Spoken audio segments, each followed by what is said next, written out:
Beef caldereta ba ang nais mo? Eto, turo ko sa'yo. Medyo komplikado lang. Matigas kasi ang baka. Una, magpainit ka ng kawali. Maglagay ka ng mantika. Sunod, magpirito tayo ng patatas at carrots. At pag napirito mo na, itabi mo muna yan. Oras na para magisa. Maglagay tayo ng maraming bawang, sibuyas. Palabasin natin yung mismong aroma ng bawang at sibuyas. At pag naamoy mo na, ilagay mo na ang siling almoranas. At isabay mo na rin sa gisa yan.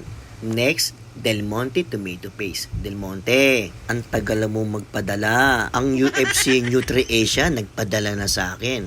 Kayo wala pa. Bigay naman. At kailangan isabay natin sa gisa yan tomato paste para mawala yung asim niya. Sunod, ilagay na natin yung 2 kilong baka. Pipili po tayo ng karne, sabihin natin kalitiran, mas masarap sa kaldereta yan. At ito yung mga ayaw niya, paminta, magic granules at bechin. Sa akin po, hindi lalabas sa market yan kung masama sa katawan yan. Sunod, bell pepper at 2 beef cube. Siyempre, baka yan. Sunod, ilalagay na po natin yung pangalawang pigang gata.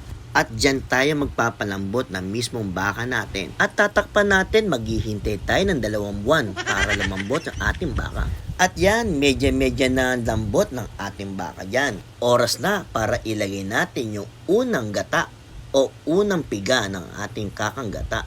At maghihintay na naman tayo ng 3 buwan. 5 buwan na nakalipas. Siguro malambot na yan.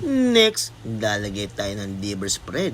Rino ang nilagay ko dyan. At ilalagay na po natin yung pinirito natin patatas at carrots. Takpan natin ulit. 6 na buwan nakalipas. Lagyan natin ng keso para sa rinamnam. At imekos mo lang yan para matunaw ang keso. At yan, luto na po ang ating beef caldereta.